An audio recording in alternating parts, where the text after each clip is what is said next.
Rakshanda Jalil, Rakshanda Tino Desai. Yes. Yes. These work better, you think, than the handheld knife? No. You have to use a handheld for Hand- them. This is for me. for you. live stream, Okay. yes, because I'm not able to wait for long. Rakshanda is there.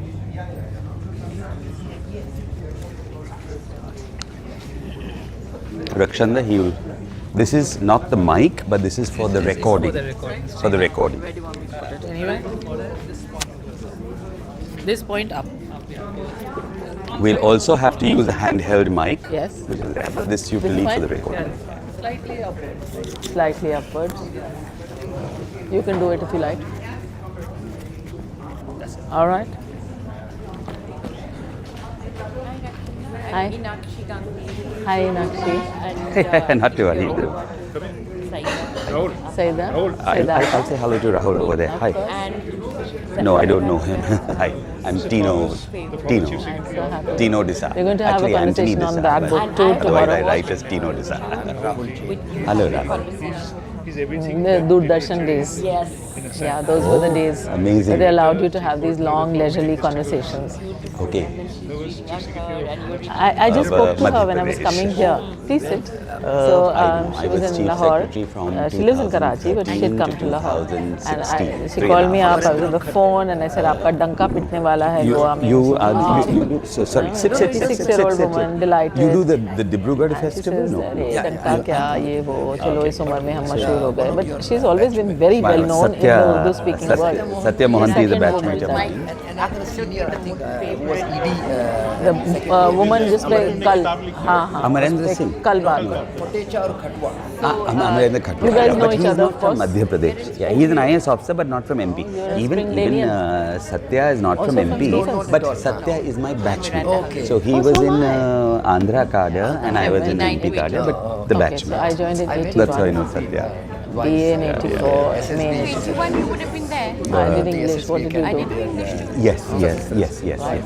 So all those wonderful women taught you. Okay. We had a rather Give you fine my faculty who retired or went away shortly thereafter. Krishna died when I was in I hosting. write fiction under the But she name of taught me. Tino. Oh, Disa. wonderful. This is what my fiction is there. 1 year junior to me. Great. Oh, you joined in 81. I joined in it. Huh? Oh, wonderful. We are the first batch. So you said that was 2013 or Third batch. You 2016. guys are the Yes, I second was batch. Steve. Then I was in RERA. I was the chairman of RERA. And, You are finally- so we batch can or a batch get junior? started. Yeah, we want to start. We can start. I may finished take a one break batch to have after me. coffee in between, but don't mind. No problem at all. Okay, so We yeah. can start. Where's Rakshanda? I'm afraid. Rakshanda, we should start. All right. Yeah, because Yes, entirely. Whenever you say. Are you here for a while? I'm leaving tomorrow. We have 2 more sessions tomorrow, no? For the Zeraniga and one other Yeah, thing. which is what I wanted to ask. That's in the afternoon, 2ish. And then I'm in conversation with Ranjit Hoskote about the Murti library. See you. It's nice to see the energy at the 5 end of a person long and all are day. my batchmates. I guess this is what we feel when we are doing something we enjoy. You want to take my chair? And either is fine. You decide. Makes no difference. This session Hello, has hi. Adab, how are you? 1 minute. So good to see you. Very good to see you. Rakshanda, we've got to get onto the All stage. right, they keep very good time here. we have Rakshanda Jalil coming back to GALF Thank you. Always a pleasure. in conversation with Anthony Disa. Tino Disa. Tino Disa, okay. And it's beautifully titled as Love in the Time of Hate. So something to look forward to. I'm going to just give a brief introduction and then I will leave it to both of you to continue the introduction. Sorry. Rakshanda Jalil is an Indian writer, translator, critic and literary historian. She is known for her book on Delhi's lesser known monuments called Invisible City, The Hidden Monuments of Delhi, and a well-received collection of short stories called Release and Other Stories. Her PhD on the progressive writers movement as reflected in Urdu literature has been published by Oxford University Press as Liking Progress, Loving Change, She runs an organization called Hindustani Awaz, devoted to the popularization of Hindi Urdu literature and culture. Tino is a part of Goa Writers. He's come back to Goa for his retirement after a long and interesting career in Madhya Pradesh with the government, and he is a writer and a poet. And over to both of you. Thank you, Gautami. It is a privilege for me here to be in conversation with Rakshanda Jalil. Rakshanda actually defies labels. She is a writer of both fiction and non-fiction. She's a journalist, an essayist, a biographer, an editor, an anthologist, a critic, a literary historian. She has produced more than 30 books, and I say more than because this number keeps changing every 6 months.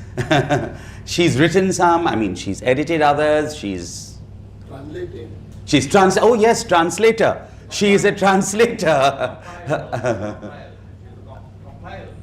Yes, so I said anthologist, so I assumed that. Anyway, so that is Rakshanda. She is outspoken, yet gentle, courageous, yet her writing is never strident, neither is her speaking. One of these labels, Rakshanda, sort of foxed me, literary historian. Now, what really is a literary historian? I mean, do you write history in a literary way, or is it the history of literature, or is it a little bit of both, or neither of the two? Can you explain for us? Yeah, thank you. I think that's a good way to dive into this conversation, which is going to take us into many, many places. But imagine two streams, literature and history. And I need my hands for this. Imagine that intersection where those two, I think they can hear. They can hear? Those two can you hear the streams back? meet. No, they can't. You will have to use. All right, I will not use my hands. But imagine that intersection where literature and history intersect. I like to tease out that space. I like to sort of explore that little intersection. For instance, Jallianwala Bagh, First World War, Second World War, partition, of course, there's so much been done. But a country like ours keep giving us opportunities, real life incidents. I want to see how that finds representation in literature. It could be fictional, it could be memoir, first person, biographies, autobiographies, whatever. So let's take Jallianwala Bagh. I put together this collection of writings, prose and poetry, and I wanted to see what was the response to Jallianwala Bagh and how did it differ from the professional historian's response. So it's a kind of a curiosity trip, you know. I don't have the skills of a historian. I studied English literature back in the day when I was at university. So the little history I know is largely self-taught, but I use that to understand how a real incident took place and was reflected, if that answers your question. It does. Thank you. And also literary historians sort of see their job, as it were, to join the dots. A text was written in 1936. So literary historians' curiosity would be piqued. What else was written in 1936? Was this person influenced by that? If so, how? So we are no longer happy with a text. We seem to take a great deal of pleasure in excavating the context of a text. Now coming to the book that we are discussing, Love in the Time of Hate. When we were talking before we came in, Rakshanda said, I hope this is not misunderstood to be a Valentine's Day book over here. So, but anyway, now this book is actually a collection of essays, 80 essays, that has a huge sweep. It covers communalism, nationalism, patriotism, gender, history, things like the influence of communism and progressive writers on Urdu poetry, the poetry of protest, various issues. It is a book that is, these 80 essays are put into 4 parts: politics, places, people, and passions.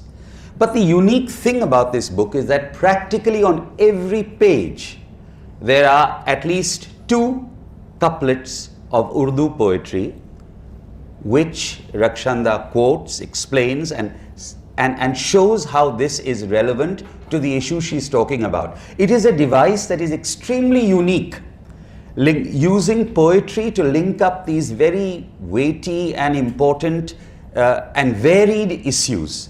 And Rakshanda, can you tell us why I have never seen this device used anywhere else, why you chose to do this, writing about all this through the lens of poetry, and how you went about doing it? You know, Mr. Disa, for a long time now, I have been interested in viewing the world around me in the mirror of Urdu. Because the more I read Urdu poetry, I find that there are not just 1 or 2 concerns. There are multiple concerns, many voices. For every opinion, there is a counter opinion. And this goes back to 300, 400 odd years. The same thing is said in multiple ways by different people. Sometimes the same concern is picked up across centuries, you know, the idea of protest, the idea of dissent, all of this. So it intrigued me, and also it worried me that for a lot of people, Urdu is seen as a language of romance. Ishq mohabbat ki zaban hai. I hear this all the time. Badi sweet language hai. Hamare dadaji bolte the. Good, I mean, all of this is very nice, but it's not just ishq mohabbat ki zaban. There is a lot of political vim and vigor in Urdu. There's a lot of political muscle in Urdu, and these some of the topics that you highlighted. Yes, there is also all of that, but there is, you know, there's poetry on Pan, on the Himalayas, on some cities like Lucknow and Banaras, Delhi, Bombay. A lot beyond just Parwana and Shama.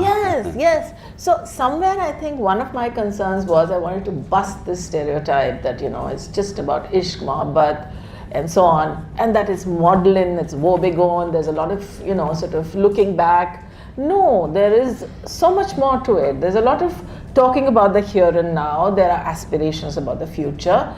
And the 80 essays you referred to, and there's no sanctity to the 80. It's not like I had a moment of epiphany and I said, I'm going to sit down and write 80 essays. No. Many of these were written as a knee-jerk response to something that happened, that keeps happening. A garden being renamed, Mughal garden becomes something else, a road becomes something else, an advertisement is taken down, there's talk of love jihad. So our newspapers give us fodder on a daily basis.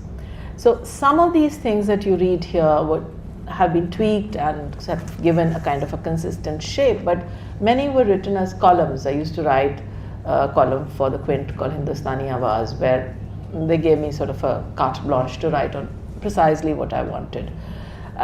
So some were taken from there, some I wrote specially for this. When I sat down to put them together as a book and put them under these 4 categories, I felt that there was some lacunae. The Tipu Sultan essay, for example, was written specially for this, because I said, do we have to wait for another controversy to erupt over Tipu? Do we have to wait for another Lit Fest to be disrupted in Bangalore before we feel that, okay, Tipu has popped up in our national imagination again? So, you know, there is that. And I've actually forgotten because you asked several questions, but let me see how many of those strands I can pick up. I think increasingly I find that the political is the personal and vice versa. I like to mine incidents from my own life, and I like to make common cause with other bigger events. You know, so some of these events are things incidents, moments, feelings I've plucked from my own life, and I try and see if I can make something bigger than just something small, something immediate, something personal that happened to me. So there is that as well. I wanted to ask you about your earlier book also, Rakshanda, but we'll come back to that a little later. I would prefer to get into the meat of this book. Now, your very first chapter is called Creeping Normality and the Tragedy of Gradualism.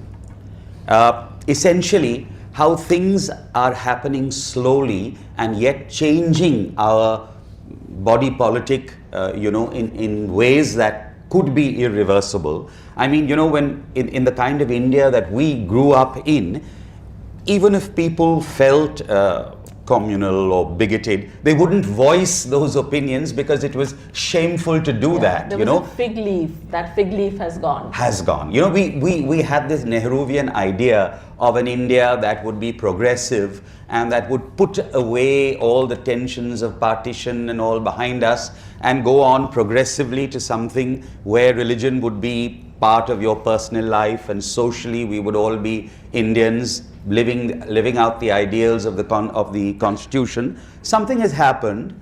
The Nehruvian ideal seems now to have been set aside. Now, I have two questions only over here. One is, do you think, you see, one of the allegations about Nehruvianism is that no, actually it was basically flawed, that it had this kind of inbuilt tushtikaran of minorities, pandering into minorityism, and that is what has created all these difficulties that we faced, and that is why that idea of India was wrong. That is one criticism about it. What do you think about it? And because you've written very movingly about Nehru also in one of your chapters, and also the second thing is, do you think that what is happening is irreversible? Have we reached a point where this cannot be reversed, or is that not the case? Okay, first about Nehru. I think Nehru put us on a path, on a trajectory which gave us firm footing in the Committee of Nations. So many of our institutions today, whether it's the ICCR, the ICHR, the Sahitya Academy, you name it, was actually imagined, as it were, by Nehru, and he got people in place to set all of these things, to set these institutions in place. With hindsight, it's very easy to diss Nehru's vision, his so-called failure with the war with China and many other things. But I think under Nehru's stewardship, the early years of nation building, the call that Nehru made to the Indian people, I think that was amazing. When Nehru at the inauguration of the Bhakra Nangal Dam says, let the temples of modern India be the dams and the factories and the colleges and the universities. I think that's a tremendous call to a young nation, So while it's very easy and it's very facile, and especially in the present dispensation, to diss everything that Nehru said or did or wore for that matter, but I think the kind of building blocks he put in place were remarkable. That's one thing.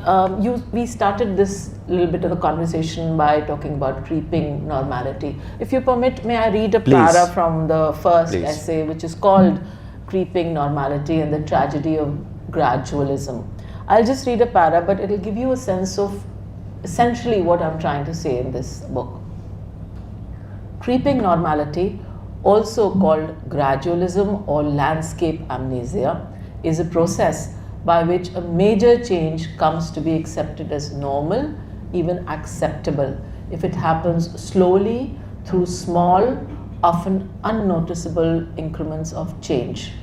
A change that might otherwise be viewed as objectionable if it were to take place in a single step or a short period is seen as quite all right, as we living in the 21st century India can bear witness to the slow building horror some of us have felt over the decades.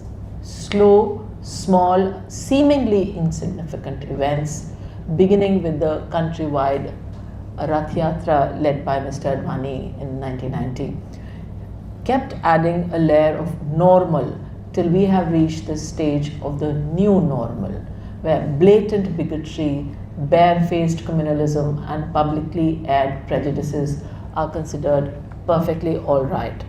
So in this book, I have passages of prose like this, but I take the help of Urdu poetry to illustrate it. Do you think the audience will understand if I read parts of? Please read, and you can explain, read the English too. Yeah. So, I mean, there are many, as he says, there are 2 to 3 Urdu verses on every page. But to illustrate what I am saying through this prose passage, I quote a poet called Shaz Tamkanat, who says, "Abhi kyun kar kahun zere naqab, abhi kyun kar kahun zere naqab surmagi kya hai, badalta hai zamane ka chalan ahista ahista." Why should I say what is under the grey veil? The ways of the world change slowly. So, as I say, for every point there is a counterpoint. So, if you have a point who's saying, no, things are all right, things beneath that veil of greyness is still okay, you will find somebody else who will take a completely divergent view. उठते जाते हैं दीदावर सभी आहिस्ता आहिस्ता, ये दुनिया मोतबर लोगों से खाली होती जाती है. This is a modern poet, Atiq Asar, who's saying all the connoisseurs, and by connoisseurs it's not just good taste, but people who could have shown us the way, all the connoisseurs leave one by one, and the world empties of wise men slowly, slowly. Wow. You have a chapter called Har Dil Tiranga, the tricolour in every heart. You know, we have this national campaign, Har Ghar Tiranga, where we were supposed to hoist flags, national flags in every house. So one of the chapters you have is Har Dil Tiranga, and you talk about how, you know, in that you mentioned when you went on Hajj in 2012, and you saw the Indian flag hoisted above the Indian camp in that, in those tents outside Mecca, your heart swelled with pride. Now tell me, I don't know whether you have been asked this question, but I know many Muslims are, many other people from other communities too are. Are you a Muslim Indian or an Indian Muslim, whatever that may mean, or are you a Muslim first or an Indian first? How would you respond to such a question? Am I a daughter first? Am I a mother first? Am I a sister first? Am I a friend first? Who am I? Who are you? I have no answer. Touché. I have to be ready with my next question. So, you've written a lot. There are at least 3 or 4 of your essays relate to gender, you know, gender issues. One of them is called What Men Would Want Women to Wear and Why. You also have one, I think, on Iran and the politics of the hijab. Now, you see, you have this, you know, this question asked of people. If in Iran, if the Kurdish woman was, you know, killed in police custody for not wearing the hijab, you cheer that. You yourself don't use a hijab or a burqa or, you know, chador or whatever. And yet, on the one hand, if a state government in India is, you know, making a rule that women cannot wear the hijab, like in Karnataka, you oppose that. So, is this not a kind of a dual approach to the same issue? How would you respond to this? You know? Yeah.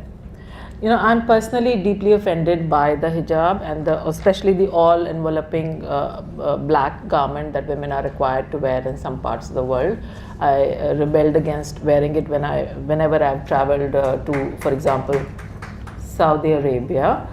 Hang on, you might not want like to clap when you hear the rest of the answer. So while I am personally offended by it, and not over my dead body would I ever want to wear it, or would want any young woman I know would want to wear it, but I have nothing against women who wear it. I mean, I don't see them as lesser beings, I don't see them as inferior, I don't see them as silly or dimwit or somehow indoctrinated by somebody. You see, if they are being forced to wear it, I'll be the first person to support them. But if they are not being forced to wear it by men, brothers, fathers, whoever, husbands, and they're wearing it with their own free will, then who am I to have an opinion on it? So, to answer your question, Yes, I was deeply offended by what happened in Iran, and I lauded the women who were taking off their hijabs and burning it in solidarity with a young Armenian girl who was killed, murdered by the moral police. But by the same token, I was deeply offended and extremely angry when the Karnataka government stopped this young woman who was wearing a hijab from entering a college to take the exam. I see it as a matter of personal choice. So I don't think any state agency has the right and within a family unit, any father, mother, brother, whoever has the right to tell a person to wear it or not wear it. Would you still clap? So basically what you are saying is the issue is not the hijab, the issue is the choice, and everyone should have the choice to do what they want to. One more question to take off on this. On the issue of triple talaq, on the Uniform Civil Code, the argument is that the triple talaq law, banning triple talaq, is something which was in favor of Muslim women, and that the Uniform Civil Code is actually something which will benefit by the Muslim community. What are your views on this? I think the idea of talaq in itself is a very favorable and just one for women. I think the clause should be there in all nikah namas. Every now and then the Muslim community has been, at least in my living memory, been making these noises about a model nikah nama which must have a haqqe talaq, the right to give divorce, and the right to take divorce, that must also rest with the woman. Somehow or the other, the various groups that were involved in this never got around to it. I would have been that much happier as a Muslim, as a practicing Muslim. I would have been that much happier if this so-called reform had come from within the community. What I didn't like was the manner in which the triple talaq, while I am all for triple talaq, what I didn't like was the manner All for in banning which, triple talaq, you mean? Yeah, sorry, I'm sorry, of course. The manner in which it was forced through and the chest thumping that followed in its immediate aftermath. There was a kind of a majoritarian muscle flexing that said, what a backward community, and look what a big gift we have given to Muslim women. I wish this gift had come from the Muslim community itself. I think that would have been so much better, and I wish it had come 30, 40 years ago when this movement, I remember, had first, I was a young woman when I recall the various activist groups working on this had raised the subject of a model nikah nama, and I think that was the time that the Muslim community allowed to slip through their fingers, and I think that was the right time when this should have been incorporated. I also know that there are some communities within the larger, Muslims are not a monolith in India, there are variations, regional and others. Among the Shias, the haqqe talaq has been there in the contract for a very long time. It's the Sunnis really who have not incorporated it, who have not made it in, as it were, a clause that is to be found in all. Remember that a marriage, a nikah among Muslims is a civil contract. It's not a religious ceremony. It's not a sacrament. It's not a sacrament. It's not in the eyes of God. So it's a civil contract between two consenting parties. So one of those clauses, it was the easiest thing in the world to have inserted this business about talaq there. Thank you for being so frank about that. I'd like to take you to this issue of I think your second question was about the UCC, which got I never got around the to UCC. answering. Yeah, but you know, everybody seems to think that UCC is only going to affect Muslims.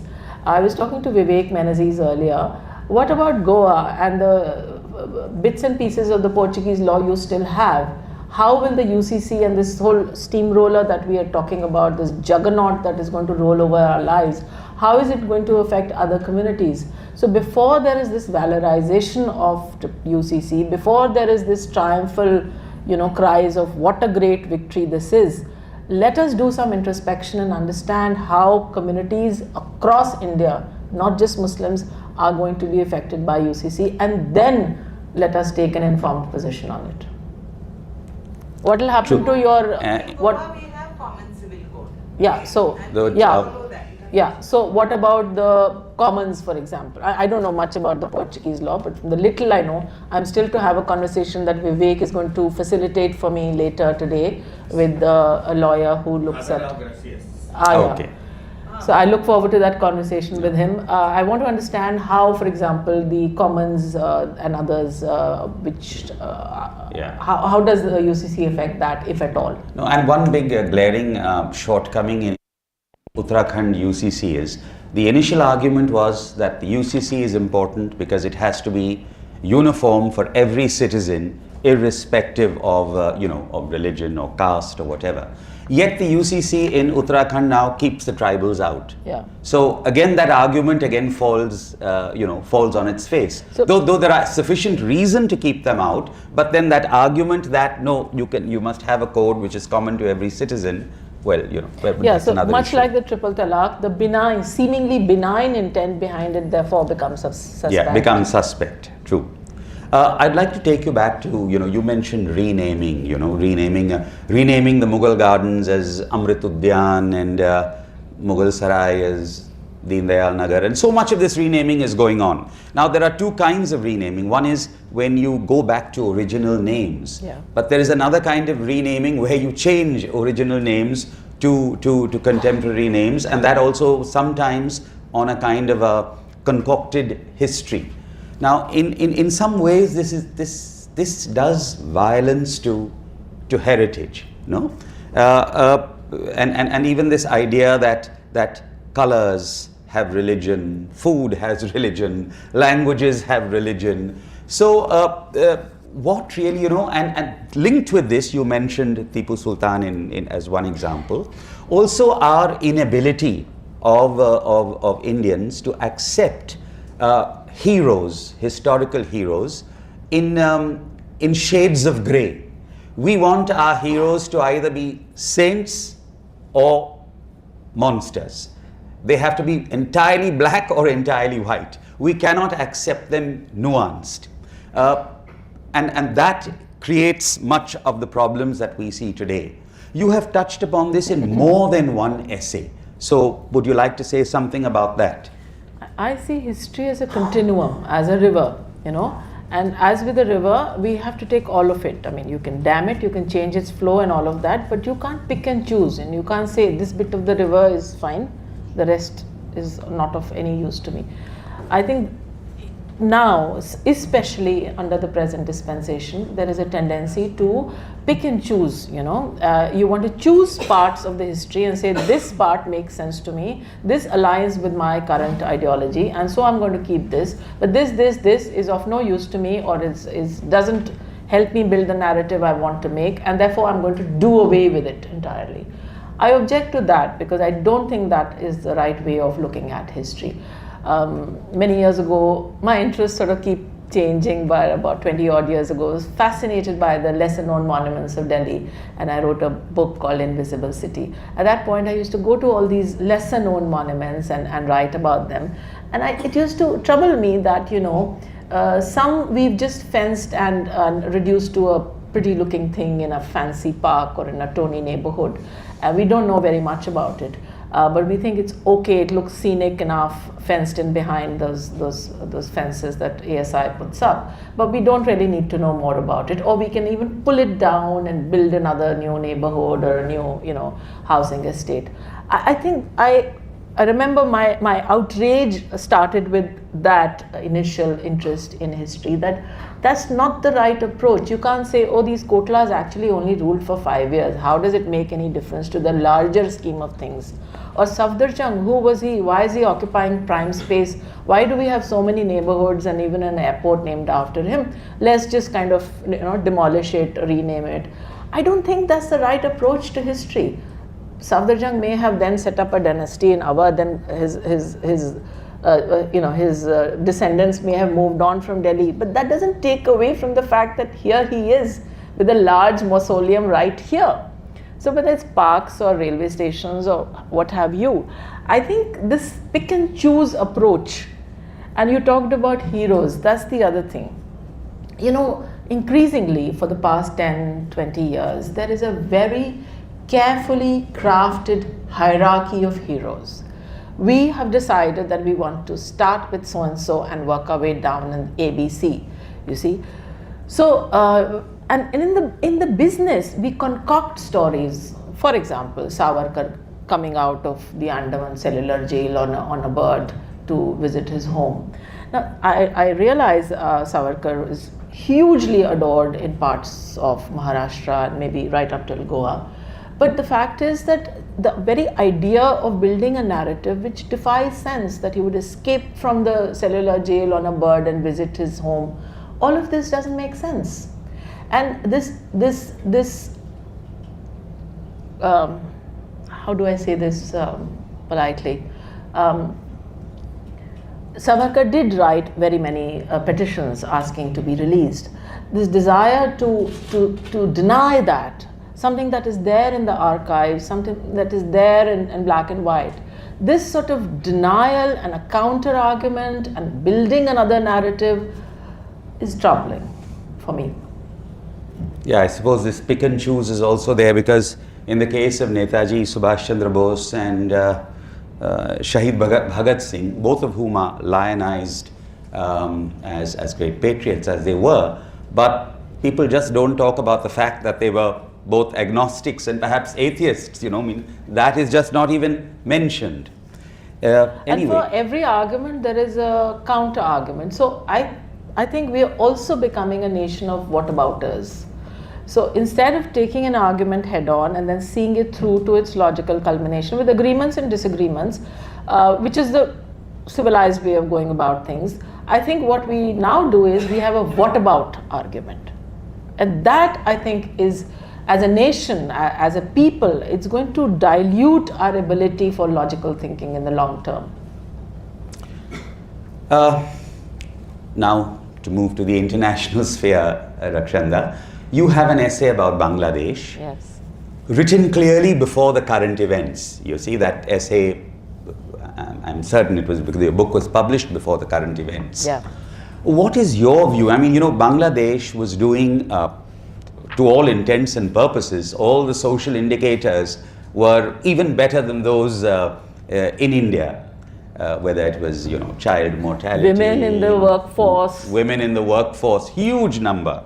And I myself traveled in the rural areas of Bangladesh a few years ago, and the participation of women in the panchayats, in the villages, was amazing, much more than in India. And but now we've seen this sudden turn that happened, which seems to have shocked everyone and particularly dismayed India. But and happening in Bangladesh, but also happening across the world, this lurch to the right, whether it's in America or in Europe, in France, in Germany. What are your views on this, and particularly about Bangladesh, because you also write for newspapers there and in Nepal and other places. How do you explain this? How do you, this huge, I mean, I can understand being upset with Sheikh Hasina, but, even razing Mujibur Rahman's house to the ground. Vandalizing it. Yeah, vandalizing it completely. So what, how would you explain it? I'm no political scientist. I have no answer for that. I'm just a student of literature. If you permit, may I read a poem which may or may not have an answer for what you're saying. This was written in 1952. Bangladesh was still East Pakistan. It was written by an Urdu-speaking Bangla poet. Noori, his name was, and I came across it by sheer chance. I have used it not in the essay on Bangladesh, but in the one on gradual change. The poem is called Mohenjo-daro. It's not very difficult. If you permit, I'll read the Urdu and then the translation. Would that be all right? Yeah. हो सकता है कोई तूफान, हो सकता है कोई दरिया, हो सकता है कोई फाते, one who does fateh, kind of a vanquisher. हो सकता है कोई लुटेरा, शहर तमद्दुन धूल के नीचे बोली भाषा, और इसे तारीख नवीस लोग कहें मुर्दों का टीला. कोई वबा तो फूटी होगी, कोई बला तो टूटी होगी, मेरे शहर के रहने वालों अपनी पोथी, अपनी गीता, अपनी अपनी लोक कथाएं, अपनी अपनी गीती माला, अपना अपना हर्फ तहज्जी, अपनी अपनी बोली भाषा, पत्ते, पत्थर, पोस्ते, पेपरस, तंबे, लोहे पर लिख रखना, वही वबा फिर फूटी है, वही बला फिर टूटी है. He is invoking Mohenjo-daro, Mound of the Dead, and he's saying it could have been a storm or a river or a vanquisher or a plunderer that buried an entire civilization under a mound of dirt.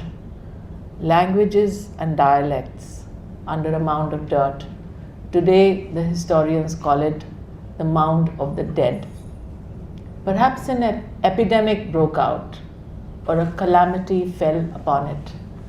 O people of my city, hold on to your Gita and Pothi, your folk tales and fables, your songs and ballads, your letters of the alphabet, your languages and dialects. Inscribe them on copper and iron and on leaves, stones, skin and papyrus. That same epidemic has broken out again. That same calamity has befallen. Now, this was written in 52. He is cautioning his people that what did it take for Mohenjo-daro to become a mound of the dead? You know, so I think throughout this book I use poetry and poets because I see them as people who are, they're not prophets. A poet is not a prophet. A poet is just somebody who understands a reality and interprets it for you and can hold out cautionary tales for you, such as this, for example, this Mohenjo-daro, this poem. So written in 52, I think it is telling the people of Bangladesh to hold on to their past. And I think what is happening in Bangladesh is that there are just too many there are too many people stirring the plot. There is funds. I happened to travel once through Bangladesh on Asia Foundation project, and they took us deep into the countryside. We spoke to the imams of the smaller madrasas, to the mosques. We asked them what they were doing, what they were teaching in the khutbahs. Some were very forward-looking, some were radical. For example, they were talking about ways to control family sizes, how to have sericulture, poultry farming, all of this in a khutbah. Can you imagine? And at the same time, there were others. So I think there's a combination of factors here. And as I say, I don't have the skills of a political scientist to tease out all of those for you here. Okay, doesn't entirely answer my question, but we'll leave it at that. You run an institution called Hindustan Ki Awaaz. Hindustani. It's not an institution, there's just me an in organization. There's just me in it. So okay, there's just you in it. Yeah. And that is for the promotion of Hindi and Urdu. That's what I heard. Now, I have a question regarding that, but before that, a smaller question or another question related. You have edited at least 2 or 3 books in which you have Pakistani writers and Indian writers in the same anthologies, both writing in Urdu. Do you see a difference in style of Urdu used by the Pakistani writers from the Indian writers, or is it the same manner of writing Urdu? I think there are substantial differences in vocabulary. Occasionally, even when you speak to the Pakistanis, they're at the risk of sounding language purist. Sometimes their language, their Urdu seems very shuddh, very sort of very Persianized, yeah. Very bookish almost, Bookish, okay. you know. So the Urdu we speak in India has a fair inflection of Hindi.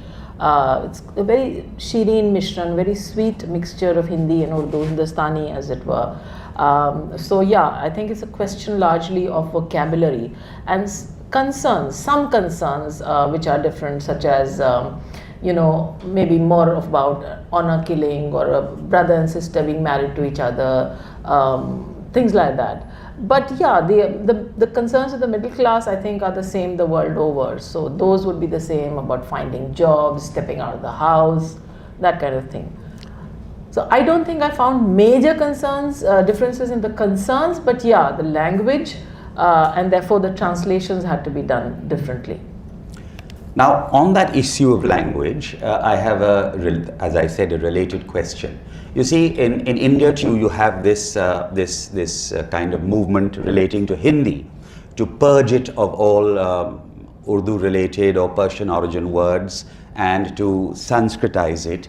Now, to be honest, that kind of Hindi also has its own beauty. You know, the kind of Hindi, for example, you heard in the Ramayan serial or the Mahabharat serial, it has its own beauty. Which was coined, by the way, by Rahi Masum Raza. Let's never forget. Okay. The Pitashri and everything was all coined by the writer Rahi Masum Raza. Okay. And much of what all of the dialogue for Samay, you know, was all written in that register by a script writer from UP living in Mumbai.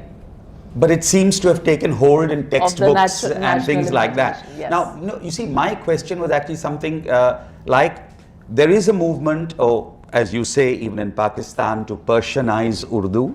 There is a movement to Sanskritize Hindi. And both these also result in languages that are, in expressions that are beautiful in their own way. There is another view, no, you know, we shouldn't do this and it should just be Hindustani, you know, like the Hindi we hear in movies and things like that. Now, what in your view should be taught in schools?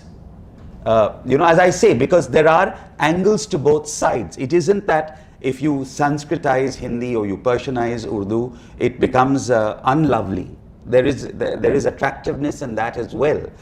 What do you think, because of this Hindustan Ki Awaaz movement that you are nurturing, I am asking you this question. Well, first and foremost, I don't think should shy away from the script and say that, okay, I like Urdu, but I can't learn the script because it is difficult. I mean, there are other languages which have a challenging script, Chinese, Russian, and for trade or for other reasons, we do learn them.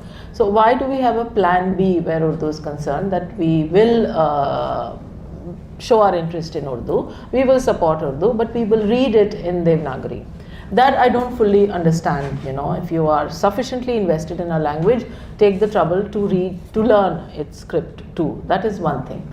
The other, increasingly I see people behaving like akhade ke pehlwan, you know, that you have wrestlers in a pit occupying two opposite ends of that pit. The Hindi walas want to take Hindi towards Sanskrit, the Urdu walas want to take Urdu towards Persian. I don't think that's the right way. In the process, I think Bolchal ki zaban, the everyday language, is a casualty. And Hindi cinema has done a great deal to keep that language alive, whether it's the film lyricists, whether it's Gulzar Saab or Javed Akhtar, or before him, Majroo Sultanpuri and all the rest of them. I think they gave a very easy, melodious Urdu that reached the nooks and crannies of the popular imagination through radios, transistors. You know, these Hindi film songs were playing at Chai ki dukaan and Padwadi ki dukaan, and they were लोगों के कानों में जा रही थी. तो ये जो साफ सुथरी आसान ज़बान थी, with an occasional sprinkling of idiom, गोया के चुनांचे, we don't hear this at all being used, and yet a Hindi film song picked it up as a refrain. So गोया के चुनांचे, which is just a kind of an idiomatic turn of phrase, came back into currency. So I think cinema can do a great deal to bring back words into currency, to make words more accessible, to enlarge the scope of any language. But no, I'm not a purist in language. I don't want to speak बहुत ही खालिस ज़बान जो किसी को समझ में ना आए या जिसमें हर दूसरे लफ्ज़ के लिए आपको डिक्शनरी देखनी पड़े. No, that I wouldn't want. Before we actually open out the thing to questions from the house, I have one more question. Your earlier book, I mean, the one for which you are very well known, but you don't look like a Muslim. I think that came out about 5 or 6 years ago. I timed them with the elections. Okay, you timed it with the elections. Now, that book also has. It was launched? Okay, at Gulf. Okay, in it this was launched very hall, here. actually. In this Oh, very hall. Great. Now, that book also has 4 sections, like Love and the Time of Hate. There you call your sections identity, culture, literature, religion. That also is a collection of essays. Now, is there an overlap between the 2 books, or are they different, or are they in some sense connected to each other, or would you like to say something about that to I us? plan to bring one every year, just on the eve of the election, every 5 years. My 5-year plan, you can call it. So 2019 was But You Don't Look Like a Muslim, then this came out in May 24, and then 5 years from now, I think I'll be back with another bunch of essays. I quite like essays as a genre. These 3 to 4 pages give me just the right amount of space to make my point, a point that that might get lost or diluted in a larger piece. I think I can allow it to be brief, to succinct, as sharp as I might want, and all the rest of it in those 3 to 4 pages, which is up to 2,000 words. Also, I think readers may or may not have the time and the patience to read a book from cover to cover. A book like this is not required to be read from cover to cover. You can dip into it, you can read it as much or as little as you want, and then put it away and then pick it up again, and you won't lose the thread of any argument, you know. So that's the thing I like about essays, and I tried that with But You Don't Look Like a Muslim. I quite liked it. That was a slimmer book. This is a fatter, bigger book.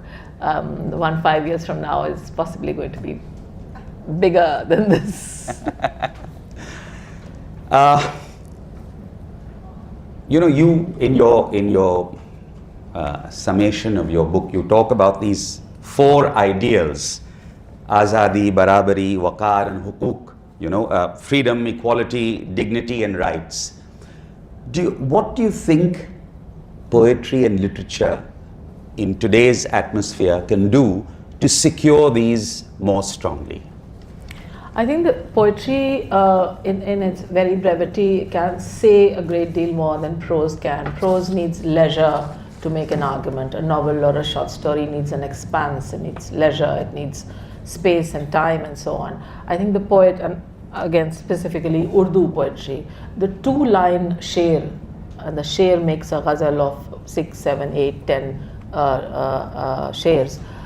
This 2-line haiku-like compactness, जिसको हिंदी में कहते हैं गागर में सागर भरना, you know, to fill an ocean in a pail. So I think these 2 lines have the ability to say a great deal, and I think that is the one defining quality of Urdu poetry, which I like, and that ability to you know, to say that, and we've seen this in public life, you know, when the parliament debates at one point, not so much now, but at one point they used to be replete with sher-o-shairi. The wit and the repartee between on the floor of the house was peppered with sher-o-shairi.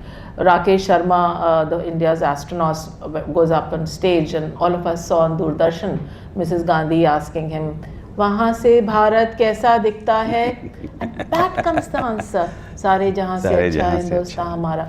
So you don't need to say a great deal, you just use that little fragment to make your point. Since you spoke about Sare Jahan Se Acha, you also have an essay on Iqbal the poet we love to hate, because of his support for the idea of Pakistan. Today an FIR can be filed against you if you allow this to be sung in a public space, as has happened in Bareilly and Pilibhit. But Sare Jahan Se Acha? Yes, that's what I talk about here. So this school principal and the headmaster, we have very little time left. Someone's holding now questions, 10 minutes more. Yeah. Okay, so you can finish. No, so as I talk about here, the much of this is actually inspired by newspaper reports, and in a footnote I always give the report that has triggered this essay. So in 2 instances, in a school in Bareilly and a school in Pilibhit, the headmaster and the person in charge of the school assembly. In both instances, FIRs were filed against them because they allowed Iqbal's poems to be sung in the school choir. And I compare this to my childhood. I went to a school called Delhi Public School in Delhi, which Iqbal was very much part of the school choir. So we grew up singing Sare Jahan Se Acha Hindustan Hamara, and it was perfectly all right. It was kosher to do that. So, we invite questions from the audience. Anyone, can you please give a mic over here, please? Yeah. Yeah, she has a mic. Or you can use this. Oh, I have a mic. You have a mic. Sorry. Please introduce yourself. Hello, I'm Sumaya. Nice to meet you. So when we talk about creeping normality, as you call it, we see a lot of indifference in today's times. Like, I remember a lot of years back when I was in the 9th or the 10th, and there was a lot of stuff going on, Delhi riots, before that, CA protests, and it used to make me so angry. Like, every day, I used to write articles, not always that I should put out, sometimes I used to put out on youth platforms and all of that, but it used to make me really angry. And as I grew up, that sort of anger got diluted, and I see that in a lot of my contemporaries as well. Like, things do not affect people anymore. Also, things like citizen-led movements. Before, we had people who actually, like common people, actually stood up for things that they thought were being done that were wrong to democracy and to people as themselves. But that just does not happen anymore. Like in Goa as well, we had the protest against becoming a part of Maharashtra, where people actually stood up for themselves. But nobody really stands up for themselves anymore. And what I want to ask is this sort of indifference that is coming in. When does it happen that people are getting affected and it reaches a sort of boiling point and somebody actually speaks up? Well, my blessing to you is may the anger never leave you.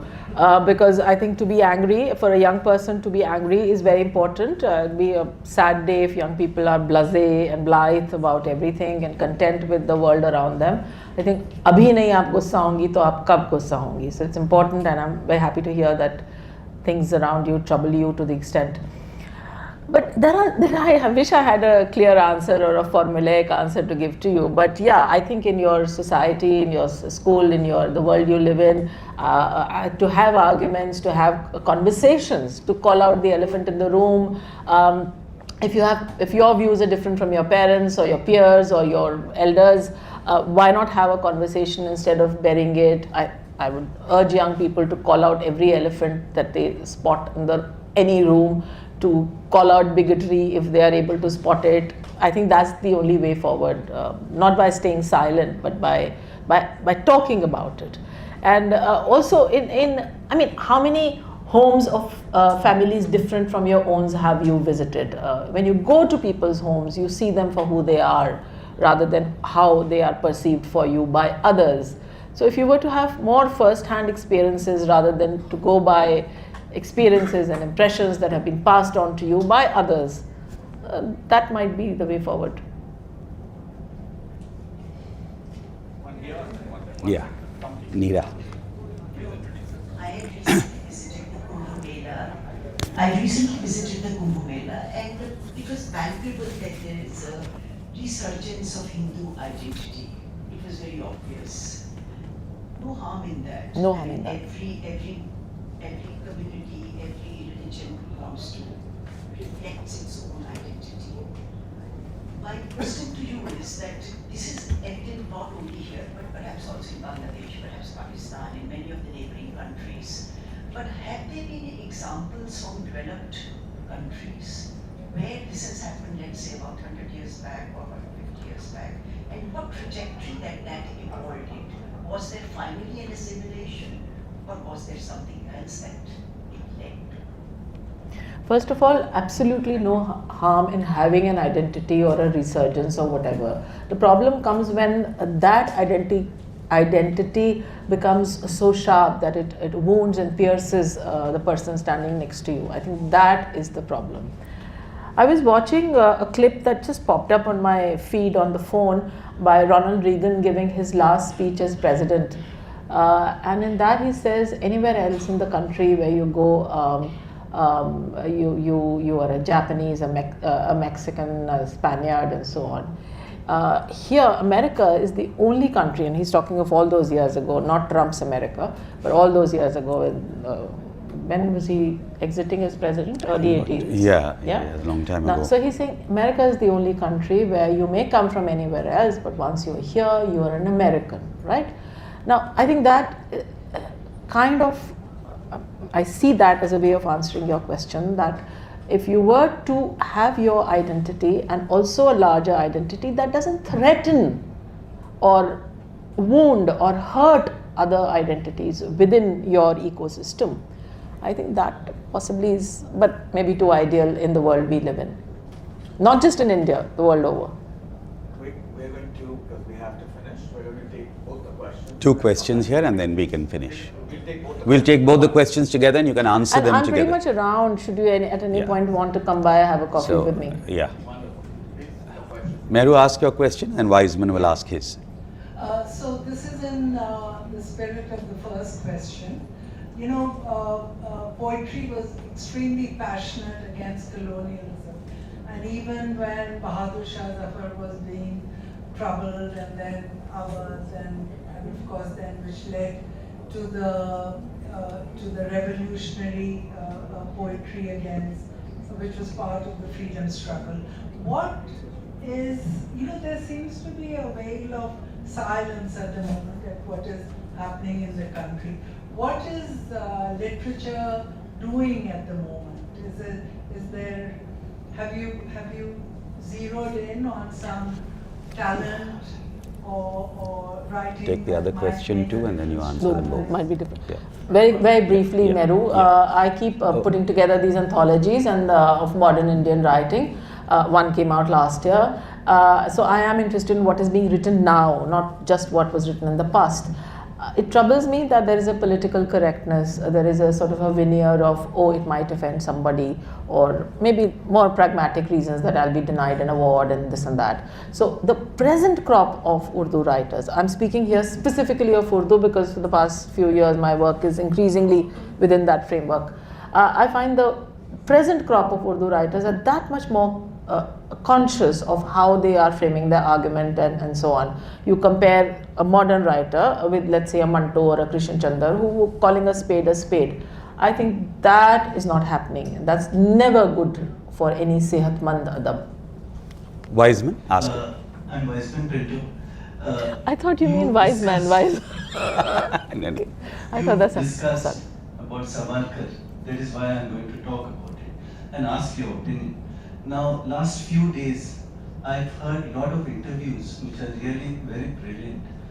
A book written by Arun Shourie on Savarkar. He calls him only Savarkar, the new icon, not Veer. Not Veer. Savarkar, exactly. So I've heard interviews with Barka Dutt and Arun Shourie, Karan Thappar and Arun Shourie. They're just brilliant. And for the quaint, Veer Sanghvi. Now, and it shows a lot of falsehood, duplicity, etc. That is what you can understand from this. What are your views on it? And the present, a lot of our people who are leading us or administering us have this. What are your views on this, Savarkar? What can I say? I think I've said it already, that there is this crafted, very meticulously planned hierarchy of heroes that are present historians, public intellectuals, people who matter, people who write these narrativizing history sort of books.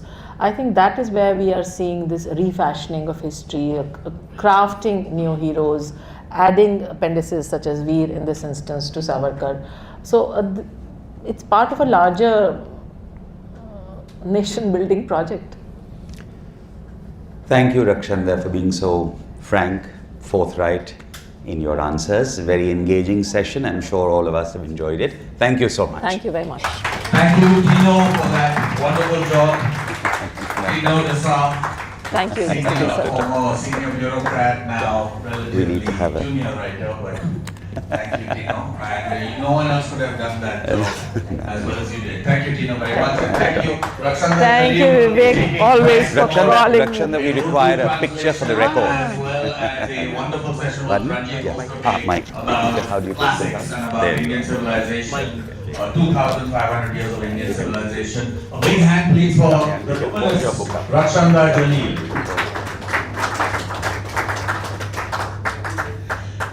Folks, we have today is the 14th of February and we are going to end with Prem Nagar, Kabir in the city.